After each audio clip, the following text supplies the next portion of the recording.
మీ సంతాన కలను నిజం చేసుకునేందుకు ఈ రోజే 49 సంప్రదించండి 9390501418. ఏపీ రాజకీయాల్లో శ్రీకాకుళం జిల్లాకు ప్రత్యేక స్థానం ఉంది. ఆ జిల్లా నుంచి ఎంతో మంది రాజకీయ ఉద్దండులు చట్టసభల్లో తమ మార్కును చూపించారు. వారిలో ముందుగా గుర్తొచ్చేది దివంగత నేత ఎర్రన్నాయుడు, ఆ తర్వాత ఆయన సోదరుడు ప్రస్తుత మంత్రి అచ్చెన్నాయుడు. ఇక ఎర్రన్నాయుడి వారసుడిగా కేంద్ర మంత్రి రామ్మోహన్ నాయుడు తన సత్తా చాటుతున్నాడు. శ్రీకాకుళం జిల్లాలో మరో రాజకీయ వారసుడు అరంగేట్రం చేస్తున్నట్లు వార్తలు వస్తున్నాయి. ఇప్పటికే ఆయన గ్రౌండ్ వర్క్ చేసుకుంటున్నట్లు సమాచారం.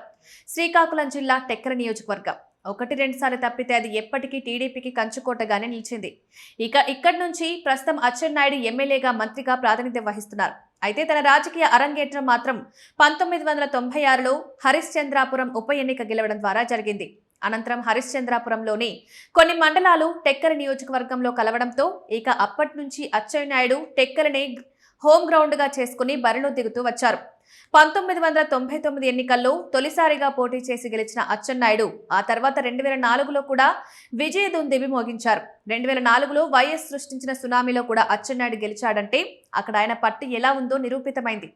2009 ఉమ్మడి ఆంధ్రప్రదేశ్లో జరిగిన ఎన్నికల్లో కాంగ్రెస్ రెండవసారి అధికారంలోకి వచ్చింది. తొలిసారిగా టెక్కల నియోజకవర్గం నుంచి ఓటమి పాలయ్యారు.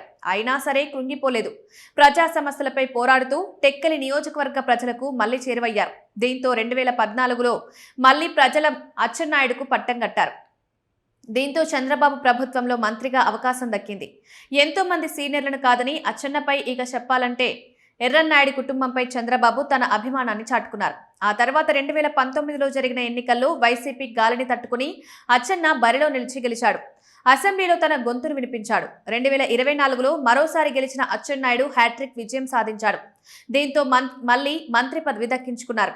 ఇక్కడి వరకు అంతా బాగానే ఉంది. అయితే ఇప్పుడు అచ్చెన్నాయుడు తన పొలిటికల్ కెరీర్ పై ఆలోచనలో పడ్డట్టు ఆయన సన్నిహితులు చెప్తున్నారు.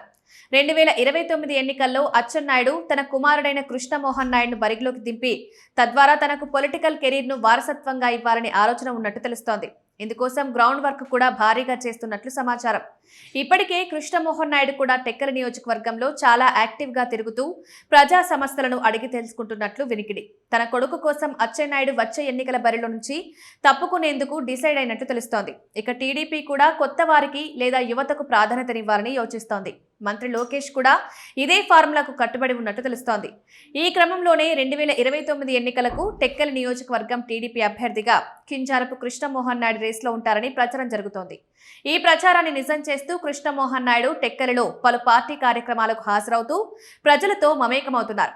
వారి సమస్యలను అడిగి తెలుసుకుని వెంటనే పరిష్కరించే దిశగా ప్రయత్నాలు చేస్తున్నారు. ఇదంతా చూస్తుంటే 2029లో అచ్చెన్న వారసుడుగా కృష్ణమోహన్ నాయుడు ఎంట్రీ ఖాయమనే తెలుస్తోంది. ఇప్పటికే కింజారపు రామ్మోహన్ నాయుడు తనదైన శైలిలో రాజకీయం చేస్తుండగా ఇక మరో యువ నాయకుడు కృష్ణమోహన్ నాయుడు కూడా తోడైతే శ్రీకాకుళం జిల్లా రాజకీయాలు కొత్త పుంతలు తొక్కుతాయని పలువురు అభిప్రాయపడుతున్నారు.